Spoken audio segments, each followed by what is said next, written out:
Okay, so boom, G Greedy finally getting pushed off the compound because we almost had to go to war behind G. Edgar Hoover. So the reason he ended up with the 6 minute no cover, he was able to move to the bottom of the hill, is because when we took him over to the cell and locked him in the cell while we was in here having an OD discussing what was going on, the man had a phone. He ended up calling out on the streets. And when he called the streets, they basically declared that what happened with the paperwork was considered a DI. Now, if you've been affiliated before and you know what time it is, if you haven't, I advise you never to become affiliated. When something is considered a DI, it means it no longer exists. You can't bring it up no more. You can't go to another city and something come up and they say, well, boom, boom, boom. No, it was considered a DI. It's a dead issue. It no longer exists. It's gone. It's just like the word. When he say he forgive you and remove your sins as far as the east is from the west and thrown in the sea of forgetfulness,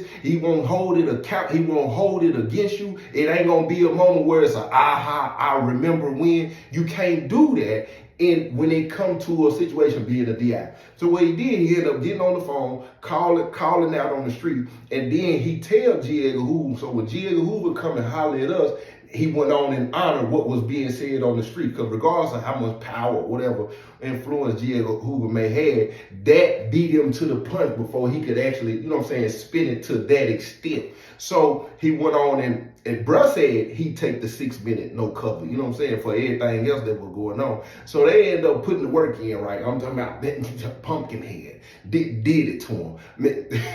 The thing about being jumped on is what everybody was worried about was he gonna cause any kind of commotion that could have got some brothers locked up and sent to the hole. Because when that happens, you gotta think we were having inspection. Inspection, you gotta stand outside your door, everybody out. The officers, the warden, they come in, they go, they look in your cell. So the org is responsible for making sure that don't become an issue. How can you do that to make sure this man don't be seen? So they came up with whatever way, you know what I'm saying, to make sure bruh didn't get caught. And they gotta feed you with this, and that. So by the time he heal up, they put in the transfer, get him on the bottom of the hill. This the thing though. G. Edgar Hoover being the 9 at the time, the assistant 9 is on the bottom of the hill.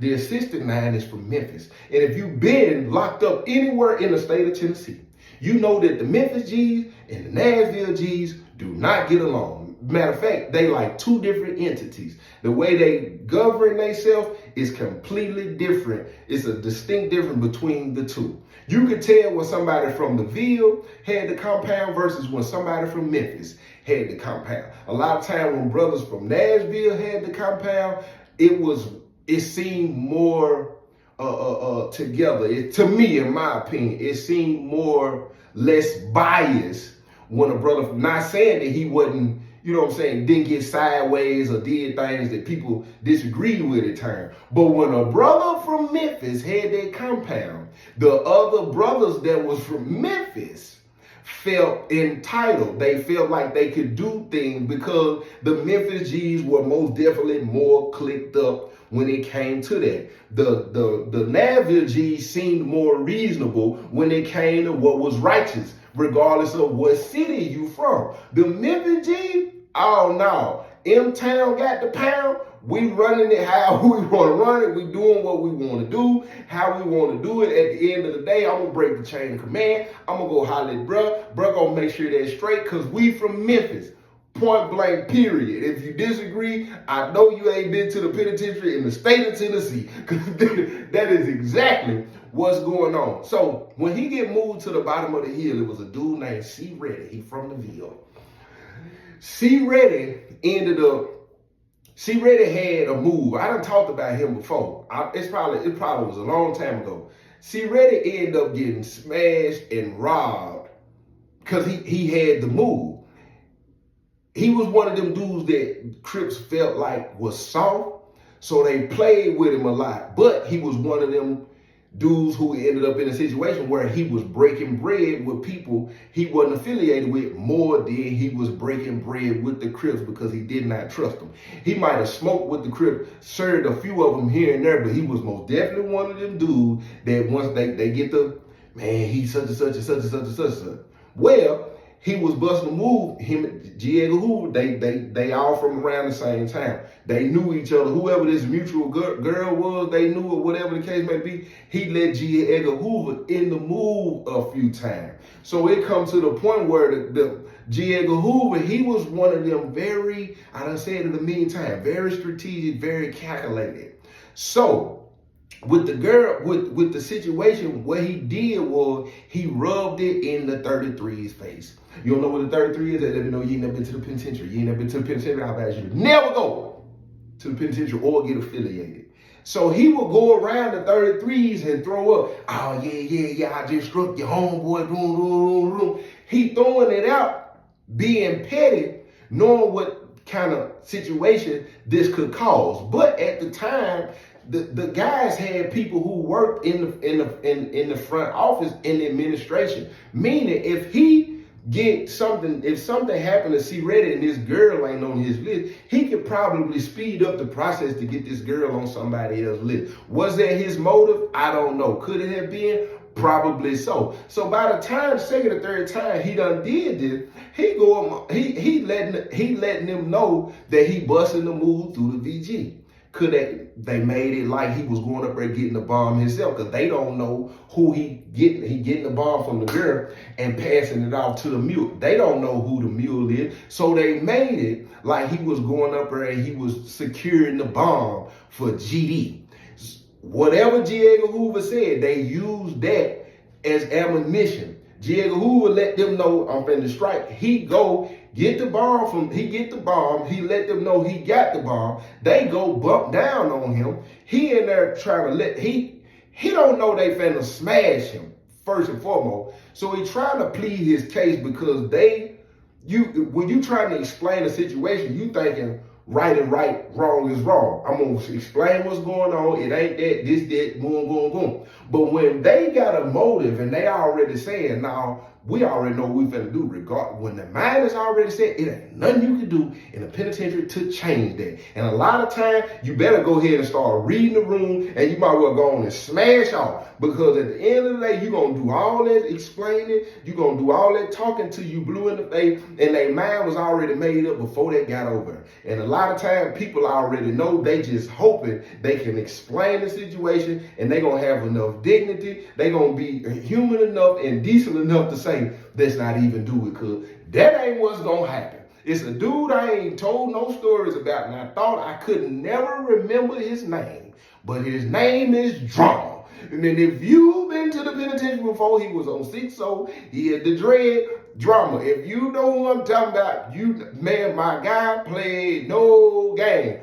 Listen, Drama involved in this situation, him and G. Edgar Hoover was super duper cool. So they done went over there. G. Edgar Hoover done exposed he got the bomb. It's the weekend. So when they going over there, they trying to basically intrude and get in on the move. He ain't going for that. They smash him off the hood. The dudes that do this are some of the same dudes that G. Greedy went across the hallway and hollered at when it came to him going over there talking about people G. Edgar Hoover from the city done put in crosses. They was just as guilty. So when they go in there and do that and take the bomb and smash him off, C. Reddy moves to the bottom of the hill.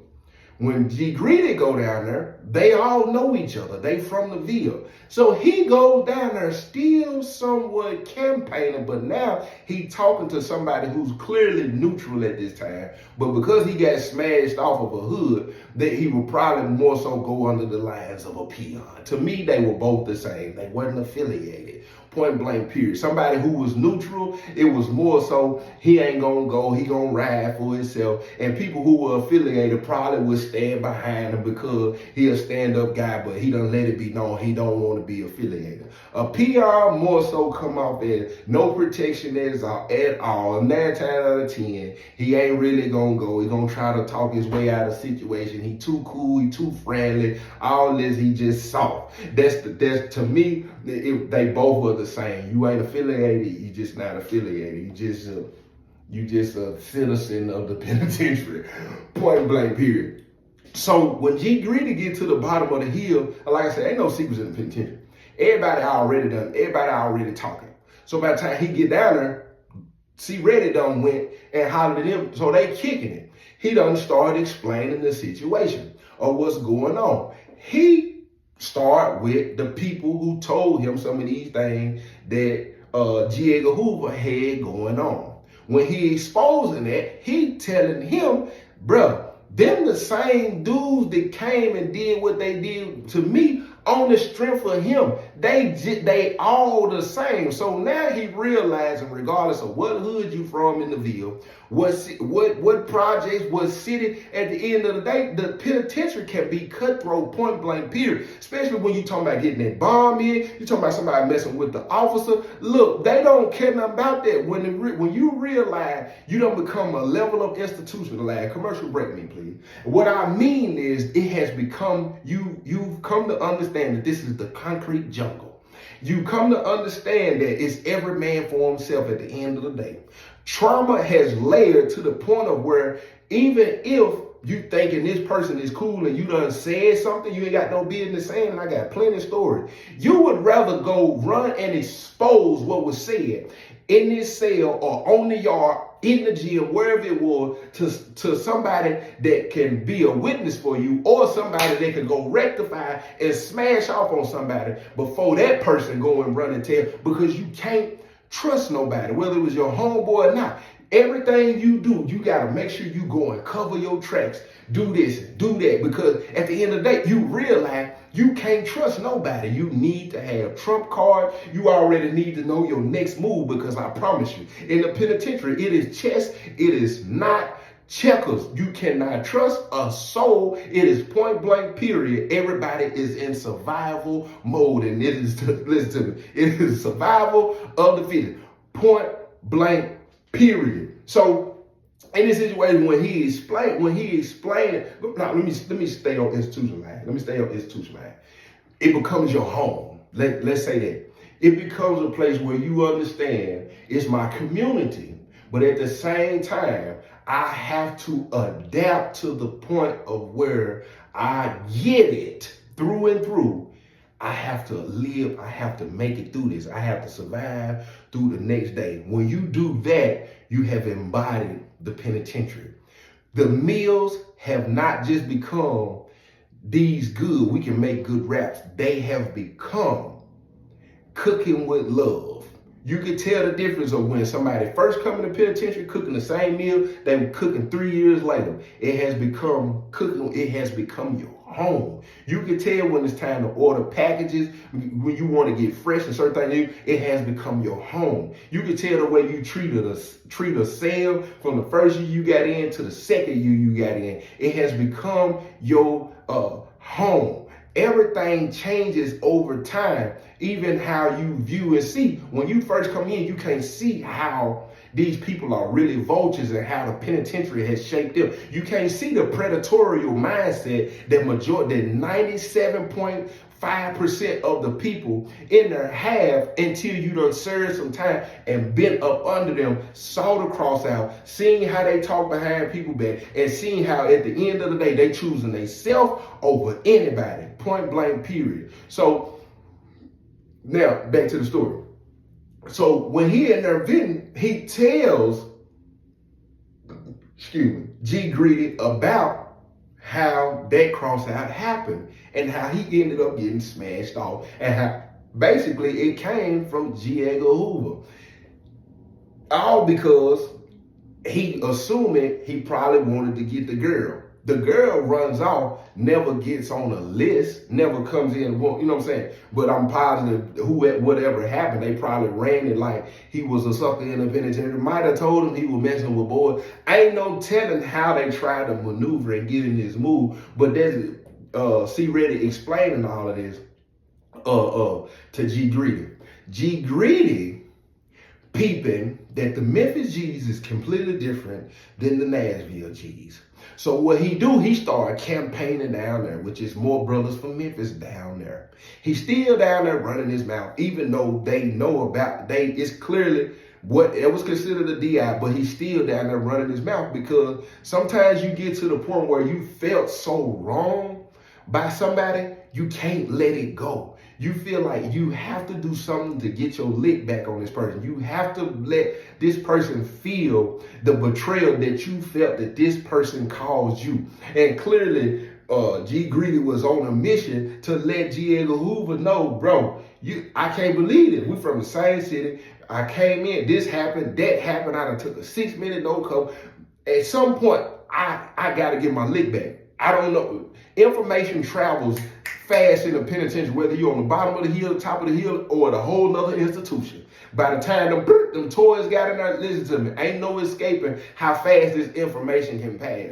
So when he down there talking to these Memphis G's, the Memphis G's making him believe they with what he's saying. And so they come together and basically say that they feel like we needed a new administration, we needed new leadership because they feel like J. Edgar Hoover wasn't fit to be in the spot no more, and they wanted new leadership. They wanted to go in a different direction because of how the oil would be, and people not trusting his integrity and his character because of the rumors, regardless if he done had a write-up, regardless if it's been exposed. Because if it ain't on black and white at the end of the day, you gotta have concrete proof. So you just talking. So these brothers from Memphis on the bottom of the hill, basically start complaining to the assistant nine.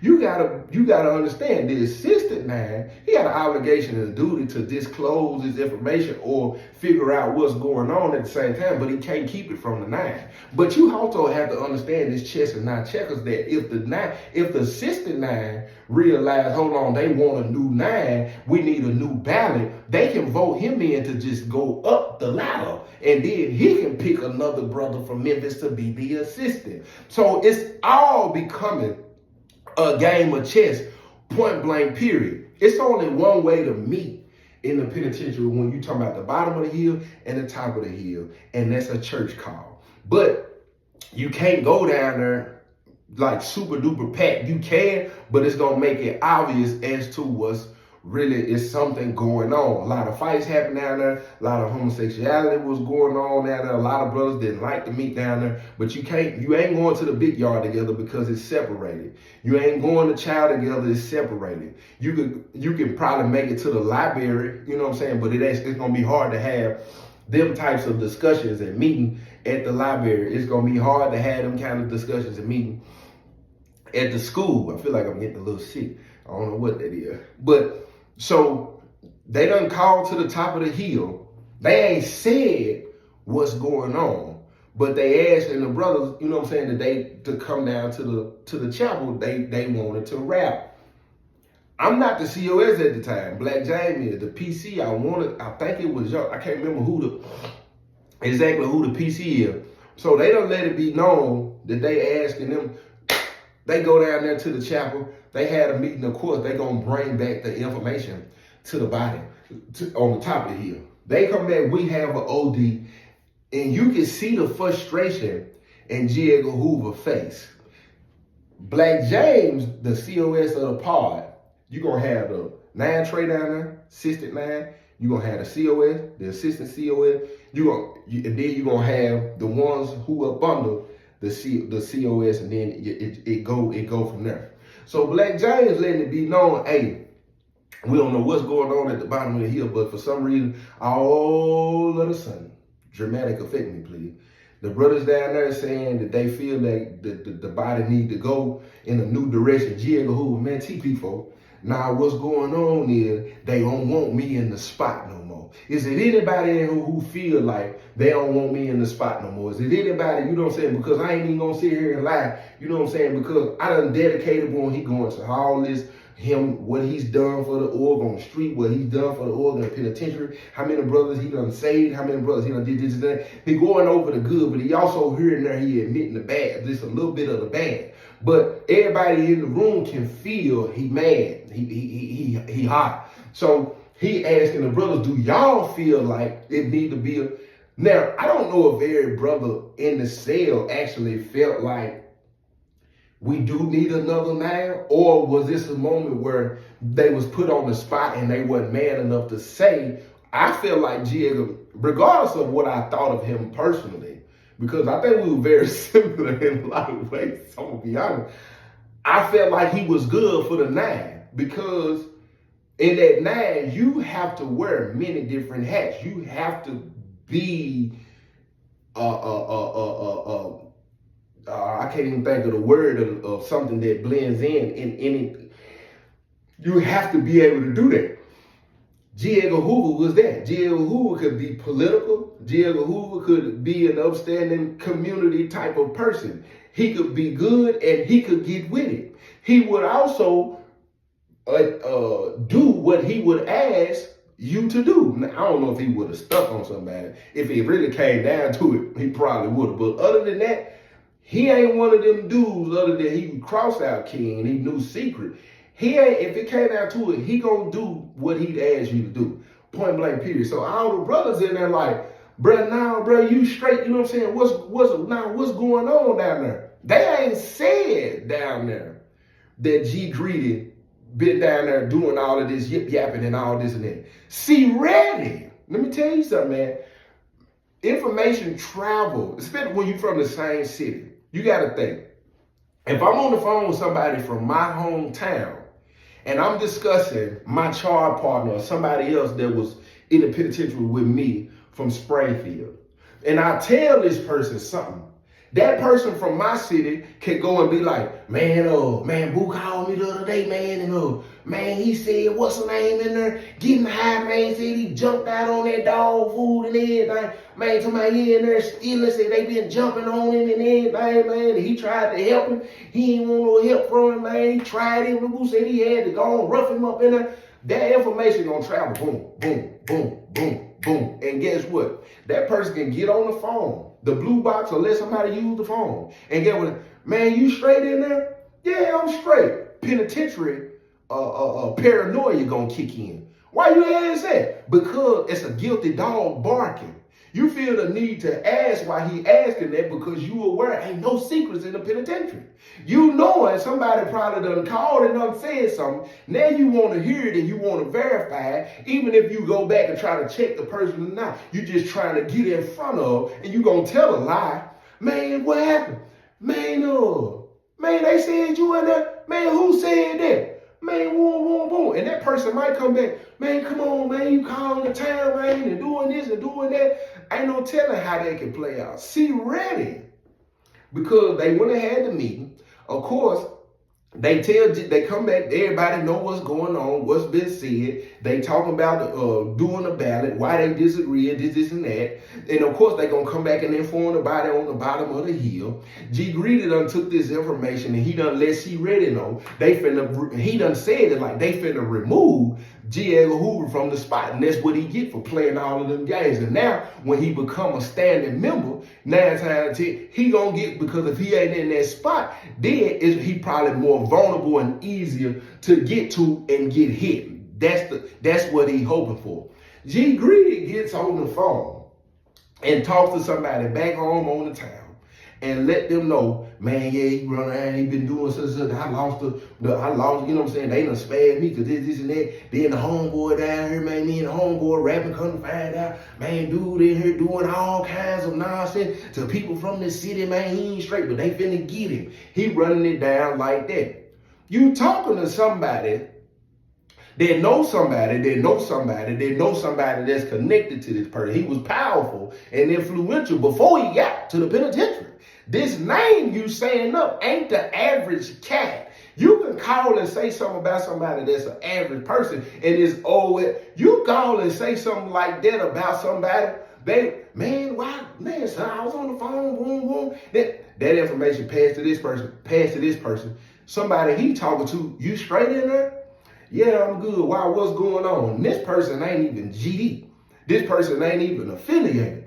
Yeah, because I was in what's the name the other day, and they asked me, and I talked to you, asked them, was you okay? They said something about the G's done got you, or was about to get you, or this, and that. And he asking, who said that? So they run it down to him where it's coming from. He asking who it was. They call this person on three-way. That person say who they hear it from, and that person is